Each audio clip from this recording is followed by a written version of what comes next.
Thank you for great sessions this morning. I think the examples, the presentations, and just the kind of the experiential pieces that we saw this morning, brought to life what we are all about as GCCs.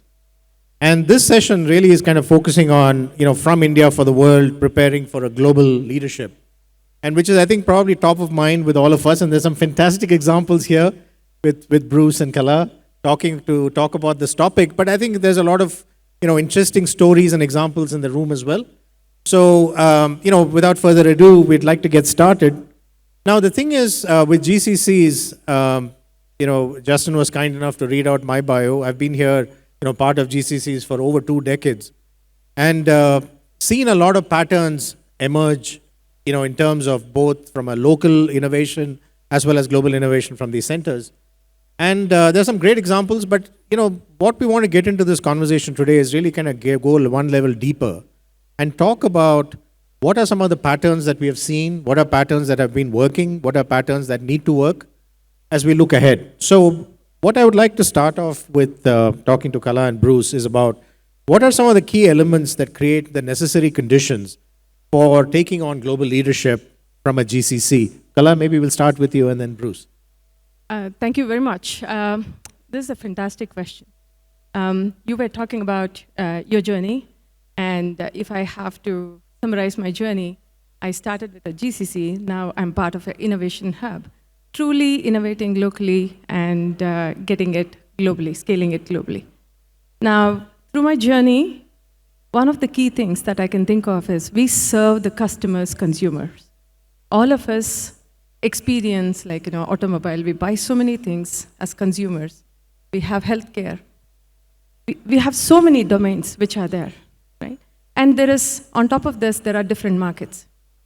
What a US customer or a consumer wants is very different from what an Indian customer or consumer wants. So for me, it is about the leadership which understands this diversity and sets the tone for the GCC here and sets the culture to really understand the metrics kind of an organization, the diverse market, and simplify that and see how we can choose where we have to play. So basically, it is about the leadership and the culture to collaborate and drive towards delighting our customers and consumers. That's a great answer, Kala. Just hello, everybody. Bruce Starnes from Target. We're a U.S. retailer. And we've been in India since 2005, and very proud to say that. And just real quickly, very proud to be here in such an energetic room and forum. So, in our opinion, it's all about culture. And if you really want to understand how to make your GCC successful, from our perspective, and having done this now for a long time, it's really about the culture. And that culture starts with kind of building trust with your leadership teams, with building trust within your own team. So, throughout the years when we started back in 2005, it was really just this experimental, outpost that we started with. And today, Target headquarters in India is a strategic asset for the company. As we were talking a little bit earlier, I'm a huge Marvel fan, and we bring a superpower to Target's business every single day. And so for us, that superpower is really the culture of bringing the talent that we have and using that to advance our business, in the U.S. So, Great. Bruce, just staying on that topic, you talk about trust, building trust, bi-directionally in some sense, because with the center here and the headquarters. Can you give us some examples of how the trust building happened? And also, how did you navigate some of the silos that exist within organizations as you approached it? Yeah, so I think trust starts in our journey with, a number of years back, getting an executive sponsor at the C-suite. Having somebody who is going to be the champion for, the team here in India, having somebody that's going to really start to get that expansion across the organization. And so, we had a pretty big expansion in tech, throughout the years. That's probably pretty understandable to this group. But one of the big places where we made a big jump was within our marketing team. And, early on, and my first, I started this job in 2020, but I started working with our team in India back in 2015. And we used to have the saying, right? If it's going to be guest, that's who we call our consumers. If it's going to be guest-facing work, that happens in the US. If it's going to be other back-end work, that can happen in India. And the marketing team took a big leap, and they gave the team here a bunch of opportunities to jump into guest-facing work. And the team absolutely delivered and knocked it out. And so that trust happened by basically saying, well, if the team can do that, what else can they do, right? And that's kind of the mentality that we've had, ever since then. And we talk a little bit about silos. One of the things that our team talks a lot about is a term that we use both in the US and in India called horizontal leadership. And in the grand scheme of things these days, I know there's a number of very large companies here. The ability to work across pyramids, to work across silos and get things done is important. And we've had a number of US leaders joining us in India this year. I always hear them say, it is amazing how well the team in India collaborates, how well they work across pyramids to solve problems. I wish I could figure out how to do that more in the US, right? And that's our task. I'm looking at my team out there. Part of our task is helping that US team, solve some of those things. But I think that's a really important thing, is thinking horizontally. By a show of hands, how many people resonate with this? The audience. Fantastic. It resonates very well with me too, Bruce. I just want to continue on what Bruce stated. Trust comes when you deliver what you commit on. It can be anything for that matter. If you commit to delivering a program to a global program, or a project or global program, if it is on time, if it can be very good quality, delight customer, that is the foundation, right? Trust is the foundation of everything. Just to expand on the example of the silos, I would like to cite an example. I work for Philips Innovation Campus, Philips Healthcare. This is one of the strategic innovation hub working with the regional markets. We have the existence of all businesses across Philips under one umbrella, one roof. About 5 years back, we said that we have grown, we are more than 5,000 people with doctors, scientists, data scientists, product management, engineers, everybody who are responsible for delivering the care continuum. We are all here, we are growing. Now, what is the next growth? We said that, how can we join our hands? This is where the horizontal leadership came into picture. So 47 of the team members from across the businesses got together. We came up with a strategy on how can we accelerate the businesses, the Philips businesses, to delight our customers, especially with healthcare, which is very sensitive, which is close to everybody. So this is when we went into details and looked at what are we good at? How can we get closer to the markets, regional markets, because there is uniqueness. Okay, what works globally doesn't work in India or in Japan. So we went into details and understood what is our strength, how can we collaborate, and how can we come up with new solutions which can be locally created and then globally expanded or scaled. So like that, we came up with different initiatives. We had such good practices to understand the insights. For instance, in MR, we had something where we could understand our customers, not just by talking, but through the data the system throws. So we were able to take that and then spread it across the other businesses, which really accelerate the value for our customers and also the profitability of business. So this is where we created the trust and took it to the next level, which was truly appreciated by all the sponsors. This is the executive committee. All of them sent videos, which we shared with everybody across the globe. And the proof is, I was called to present. Eindhoven is our head office, and there's an innovation hub in Eindhoven, which has all the innovation leaders coming together. I had that opportunity and honor to present the PIC strategy, where we are bringing a collective ambition to the rest of the innovation hubs. All of them said that, oh, we are the supporters of this. But the next question was, how can we take the best practice and then bring it in the Eindhoven Innovation Hub? Similar to what you stated, Bruce, right? India is the place where we come together. We have the culture to collaborate and bring the best value for the global solutions. Thank you, Kala. And like we were talking earlier, trust is not a static thing. It's a constant phenomenon that you have to keep building. And the trust is a two-way street. So your teams in India need to feel that, they trust the people at the other end as well in your headquarters or wherever. And I think that's a very important point. So maybe you can touch upon that, to talk about how do you build that bi-directional trust and keep it going. Okay. So for me, if I have to summarize my experience or my team's experience, it's a trusted supporter. That means whatever is given to you, do it extremely well, to becoming a trusted partner where you become equal in terms of capabilities and the solution delivery, value delivery, and become a trusted owner, right? Trusted leader. So this is a transformation that we have gone through. The only way we can achieve this is to have the leadership which is open, okay? And creates the transparency at all levels. Because normally, at the executive levels, of course, they want to invest in India because they get value. But as you get through the organization, it's at the middle-level management where each one of us are competing with the next person.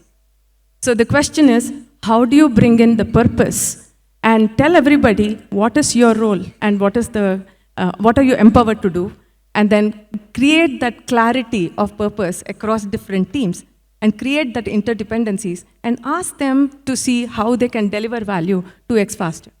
So thank you. That's one of the examples. Bruce, you have a number of global leaders present here in your India site, and it didn't happen overnight.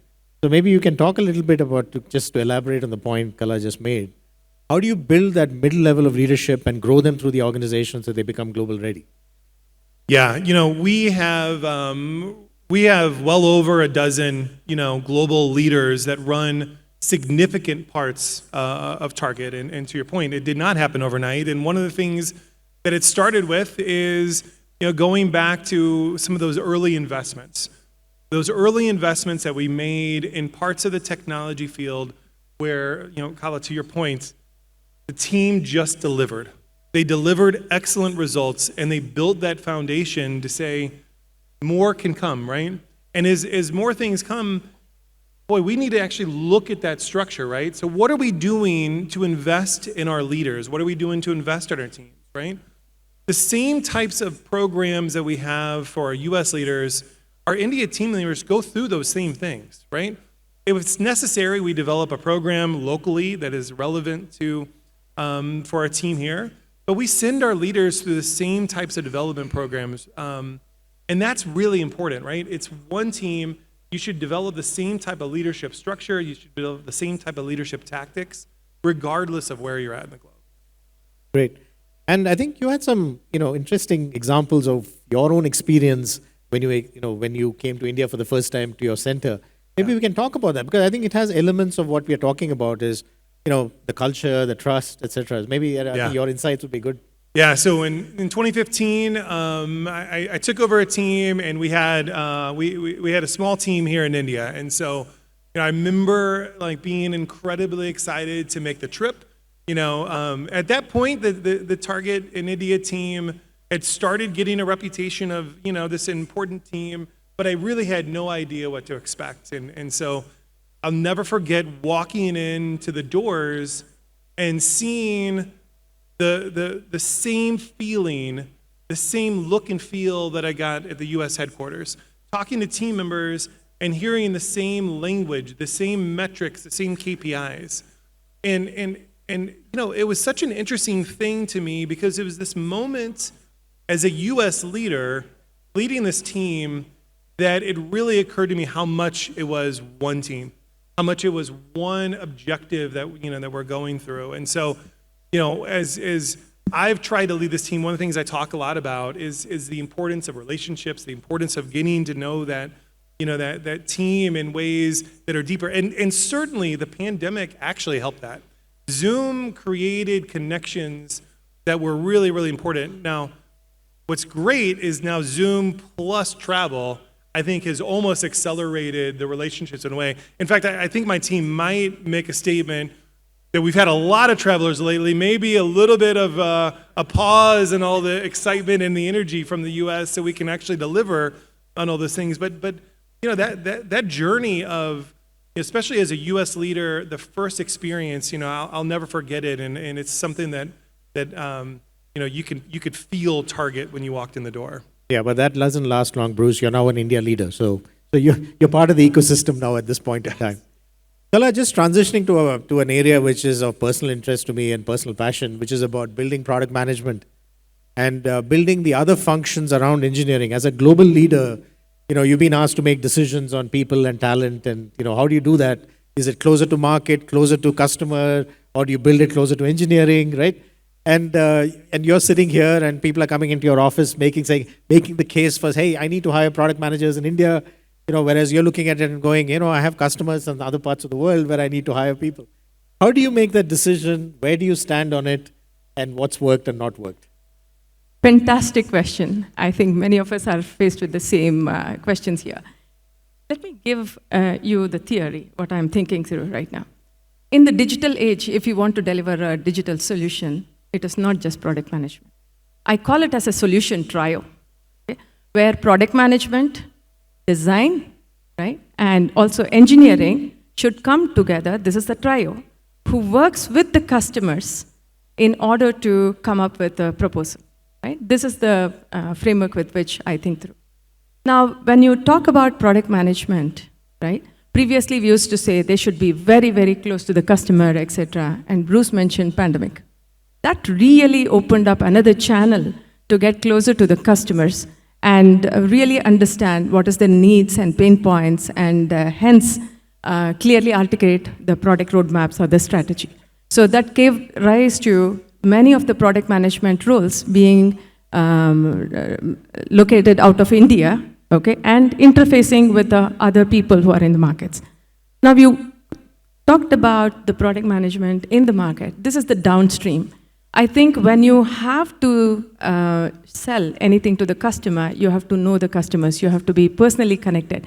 That is where some of them, the last mile, should be with the customers. If it is India, it should be in India. If it is in the US, it should be there. But we need to connect them very, very strongly to understand or continuously get the feedback. This set apart, there is one more channel where we can really understand the insights. I think all of us know the telemetry, the amount of data that is spitted by the systems. In fact, prior to this conversation, Bruce and I were chatting, right? When you talk to a customer, you'll get their view. But if you really want to understand how is the system performing, there is lots of telemetry which is there. If we can do a good job of analyzing those, we can truly understand the pain points and how the system is performing, and also draw those conclusions and then inculcate as part of the product management capability improvement. So in essence, I think world has changed. We can have product management here, and then we have the capabilities across. You are driving the leadership in nasscom for improving the product management capability. Yes, we can have. And this is an opportunity where all of us, many of the GCCs, can get together to share the best practices and see how we can pave the path for this. Great, thank you. Thanks for the plug, by the way, for the product skills effort under the nasscom umbrella. Bruce, your guess, to deliver that empathy or gain the empathy and deliver great solutions for your guests, how do you think about the same situation? Yeah, so India serves probably two purposes for us when we think about serving our guests. So we have a team here in India that's about sourcing products, and we use the Made in India program to help us find amazing products that we sell in stores. In fact, we just had a number of US leaders, and we built this amazing display of the work that is being done by local artists, by local manufacturers, and it's great, and we see a lot of growth continue in that space. But then our team is also responsible for our store design, our website design, right? And over the years, we have invested a lot in bringing US teams over here for expat assignments to build that culture. We've invested a lot in our team in India being over in the US for expat assignments to build that. And that cross-pollination is really important, right? That's what really helps understand, the nuance of the guest, the nuance of the US market that you might not pick up in the data. But when it's combined, that's the beauty, right? I was recently asked, Bruce, it feels like sometimes when I'm in India, the team actually knows more about our guests than some of our US teams. And And what's interesting about that is our teams in India are the ones that are building some of the most advanced insights and analytics that we have, right? So they see a broad spectrum. But then when you combine that with our UX designers, when you combine that with a lot of the teams in the US who are getting really close to it, when those two things come together, as I think is really a secret sauce that I'm sure a lot of these, a lot of teams here are using, right? But that when it comes together, it's pretty amazing. So I think that touches upon, I have a couple of things here which, whether we can combine it. In the interest of time, I think we have 4 minutes left. So Kala, let me ask you this, and Bruce as well, and, I would like you to answer it independently. You're now put in charge of setting up a new GCC. India, 2023, GCCs have been here for over 4 decades, right? What would you leverage? How would you think about the ecosystem? How would you bring everything together and take advantage of accelerating setting up a GCC? Thank you. Wonderful question. The first thing I'll do is get the right sponsor who has the top decision-making skill to join the journey with us. And also come to India, and I would reach out to some of you who have had this breakthrough, and I'll showcase him. Because sometimes it's not just theory, showing something in practice, which I've done, in fact, in my career, helps. So that is something which I'm going to do. Second thing which I've learned is, you don't have to do everything by yourself, okay? You have great ecosystem where academia, government policies, other GCCs, right, which comes together. Each one of us have our core, okay? For instance, my core is delivering healthcare solutions, for which I need AI, data, whatsoever. I can leverage it from others who have mastered that and then go forward faster, right? So that is something that I'm going to do. The third thing is I'm going to really think through the culture and setting those communication channels, because whenever you're transitioning something from a global site to India, there is always a feeling of, oh, our jobs are going. So this is where we have to clarify, what are they going to do? What is India going to do? How are we going to complement each other and collaboratively exceed the expectation of the customer, hence making the business much more profitable is something that I'm going to bring in. Great, thank you. Thanks, Kala. Bruce? Same question. That was great. That was a great answer. I don't know how I've got too much more to build on that. The thing I mentioned just a little bit ago around, having your team, for us, it's our team in India traveling to the US, the US team members traveling in India, super important, right? It just builds a connection that's that you can't get just by doing Zoom. And besides what Kala said, the only other thing I'd add is knock out a couple really big wins. Like get some early wins and really help prove the value of what this ecosystem has to offer. There's no doubt that it is just an amazing ecosystem, and there's so many of us, that lean on each other for different things. Get a couple wins under your belt and build that momentum. Most corporate environments, you've got a lot of senior leaders who want to understand what are some of the things that are really going to propel their business. And so they look around their own, teams and their peer sets in the organization, and they try to find, hey, what are they doing that's really driving value, right? This could be one of those. So. Thank you.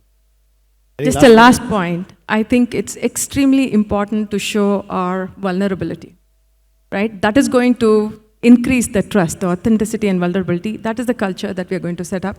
And one thing I've learned is, somewhere as Indian culture, we struggle to say no. That is something which is very important. If I start the GCC, I'll be very clear on what I can do from India, what I cannot do. Okay, so that is something that I'm going to bring up. Great, thank you. And I think we're right on time. And just to summarize, I think there's some very good, ingredients that we talked about. But as with any, good cook, you need to put all those ingredients together and actually make it come alive as a dish.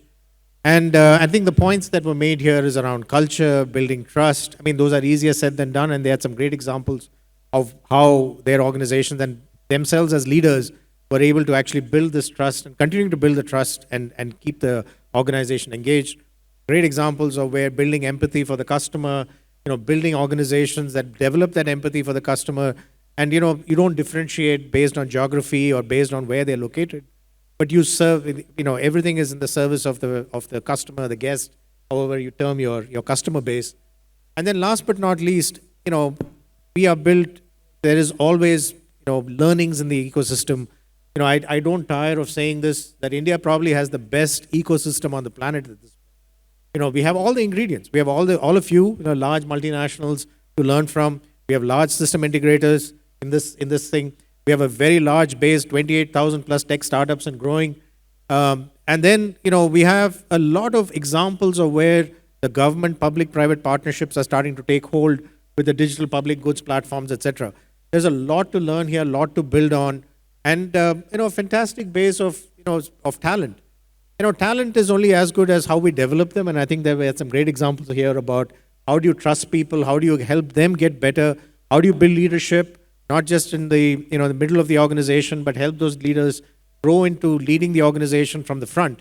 And I think half an hour is very difficult to do justice to a topic like this. So I want to thank Kala and Bruce for actually being very succinct and bringing forward a lot of great points. They'll be available offline, so we won't take any questions right now. And thank you very much, being a kind audience. Thank you, Ram. Thank you. We'd like to thank. For more content on tech and leadership, subscribe to nasscom YouTube channel and press the bell icon to never miss an update.